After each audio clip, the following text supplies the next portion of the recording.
তোমাদের যাদের নামাজ পড়তে কষ্ট হয়, পড়তে ইচ্ছা করে না, আর তোমাদের আম্মুরা বকাঝকা করে এবং বলে ওঠো নামাজ পড়ো নামাজ পড়ো, তোমরা এখন ছুটিতে আছো, এখন তো কোনো অজুহাত নেই, যাও মসজিদে যাও, তোমরা তখন অনিচ্ছা সত্ত্বেও উঠো আর মনে মনে বলো আম্মা আপনি একটু থামতে পারবেন, খুবই বিরক্তিকর।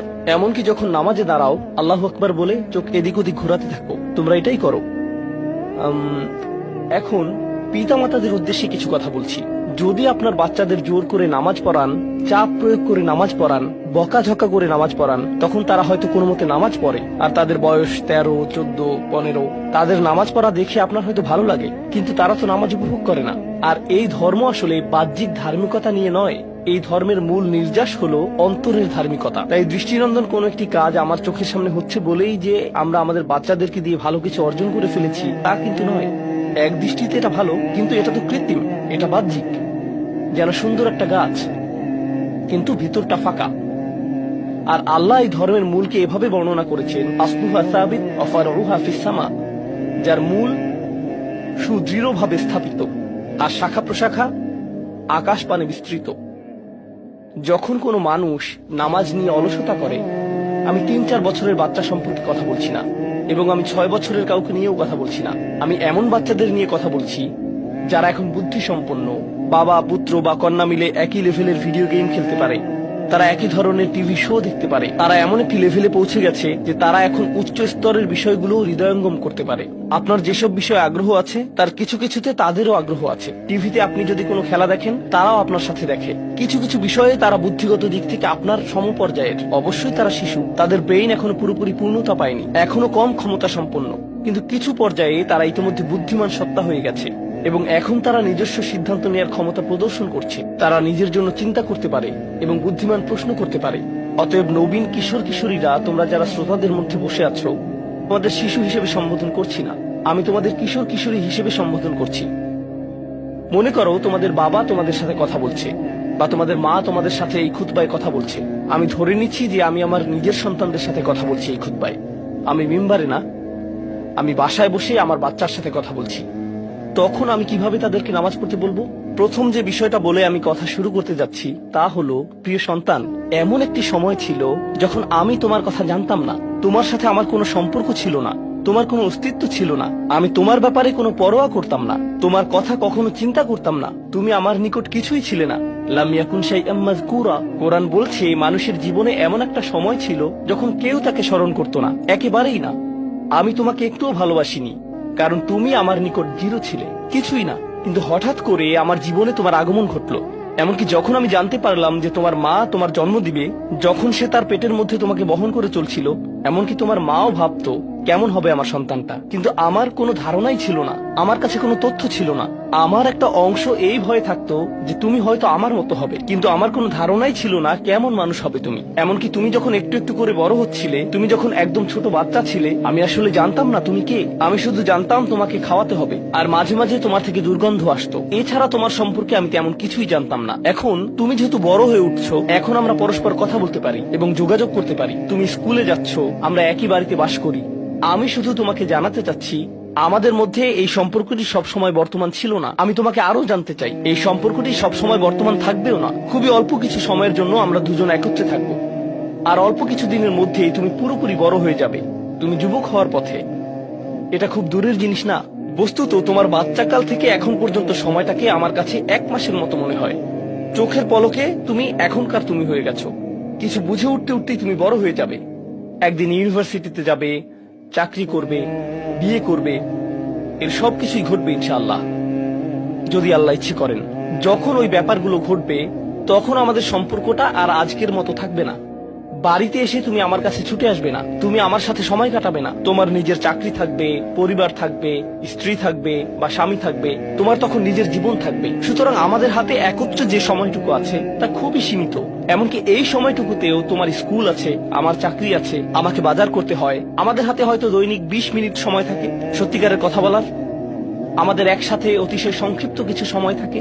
তুমি যখন বড় হয়ে যাবে, তখন আমার সম্পর্কে তুমি শুধু আমাদের একত্রে কাটানো ওই গুটিগত মুহূর্তগুলোর কথাই স্মরণ রাখবে, কারণ আমাদের কাছে একত্রে কাটানোর মতো 24 ঘন্টা নেই, আমাদের নেই। তো মোট কথা, প্রথম যে জিনিসটি আমি তোমাকে জানাতে চাই তা হলো, আমি তোমাকে কোনো মতে চিনি।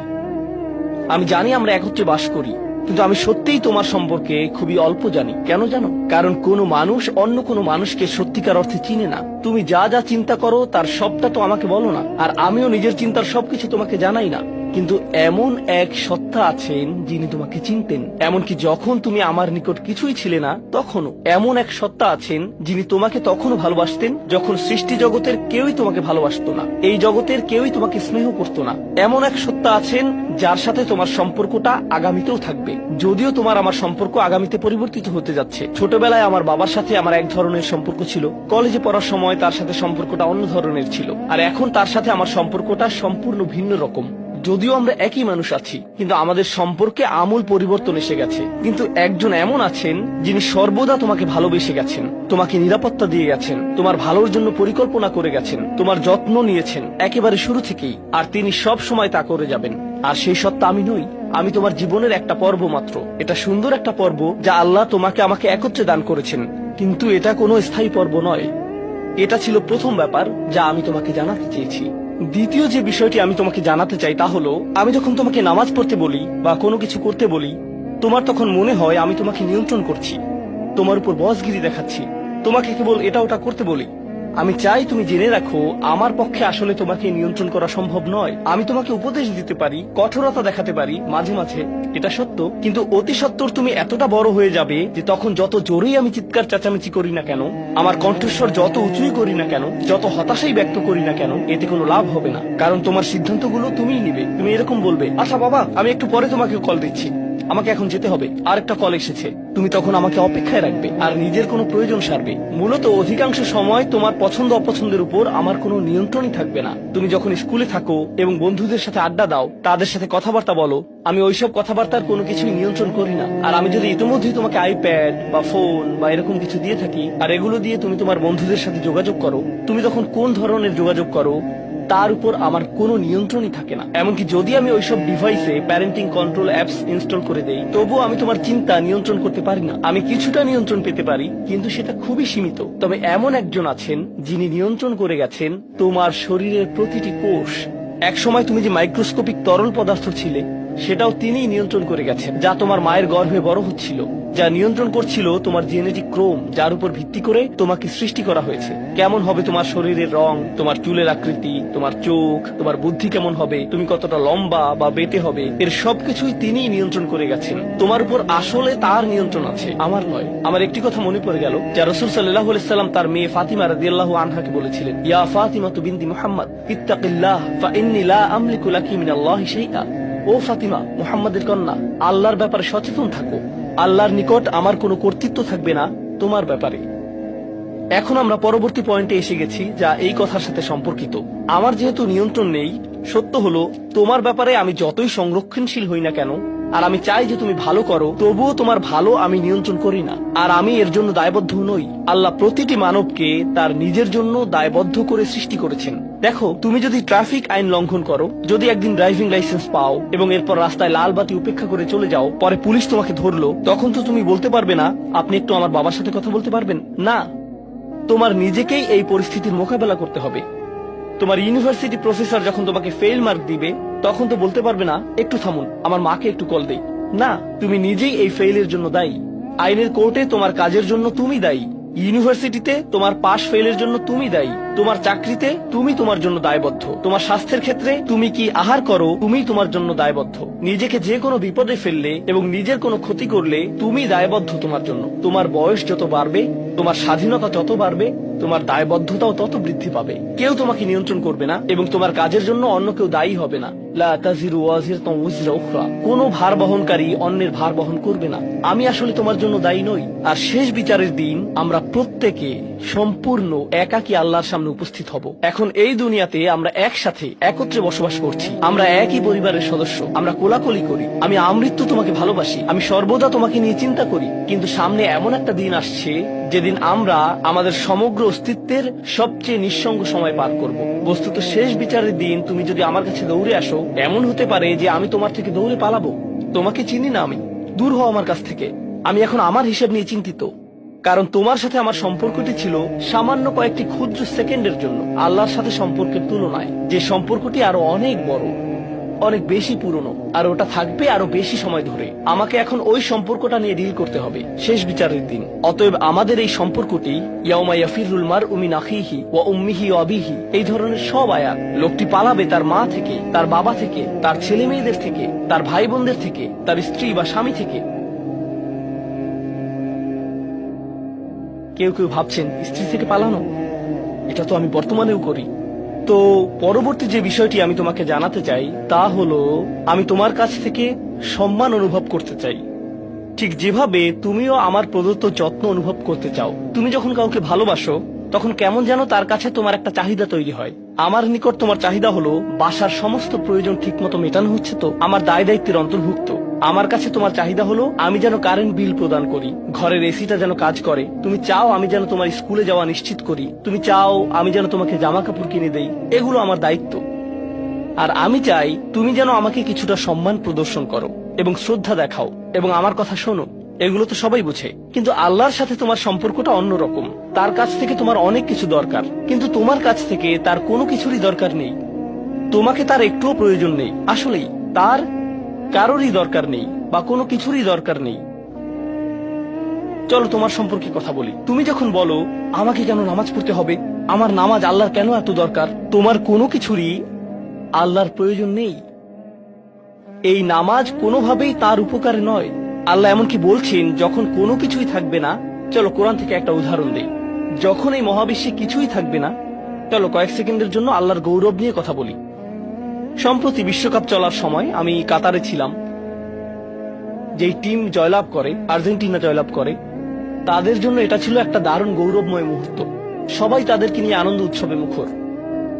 কল্পনা করো খেলোয়াড়টাকে নিয়ে উৎসব চলছে, কিন্তু কোনো দর্শক নেই, কোনো ক্যামেরা নেই, কোনো স্টেডিয়াম নেই, কিচ্ছু নেই। একটা লোক একা একা একটি দ্বীপে বাস করে, সে ফুটবলটাতে লাথি দিয়ে একটা গোল করে ফেলল আর বলে উঠল, ইয়ে আমি সেরা। কিন্তু কেউ তো সেখানে নেই। এমন ঘটনার কথা শুনলে মনে করবে লোকটি পাগল হয়ে গেছে, তাই না? গৌরব পেতে হলে গৌরব করার মতো একদল দর্শক থাকতে হবে। স্বীকৃতি পেতে হলে একদল মানুষ আশেপাশে থাকতে হবে যারা স্বীকৃতি দিবে। প্রশংসা পেতে হলে, কদর পেতে হলে নিজে নিজে তো আর প্রশংসা পেতে পারো না। এমন কেউ থাকতে হবে যে তোমার জন্য এই প্রশংসাটা করবে। কিন্তু আল্লাহ বলেন, কুল্লু মান আলাইহা ফান ওয়া ইয়াবকা ওয়াজহু রাব্বিকা যুল জালালি ওয়াল ইকরাম। তিনি বলেন সবকিছুই ধ্বংস হয়ে যাবে এই ধরা পৃষ্ঠের, তথাপি তোমার রবের চেহারা থেকে যাবে। আল্লাহই একমাত্র সত্তা যিনি তখনও মহিয়ান এবং গরিয়ান। এমনকি যখন তার প্রশংসা এবং গৌরব বর্ণনা করার কেউ থাকবে না, অন্য যে কারো ক্ষেত্রে কাউকে না কাউকে এটা করে দিতে হয়। তাই আল্লাহর প্রয়োজন নেই আমার নামাজের, আমার হালাল মুরগি খাওয়া আল্লাহর প্রয়োজন নেই, আমার মন্দ বলা থেকে বিরত থাকাও আল্লাহর প্রয়োজন নেই। তাই নিজের মাথা থেকে এই চিন্তা দূর করে দাও যে নামাজ পড়ার মাধ্যমে তুমি কোনোভাবে অন্য কারো উপকার করছো।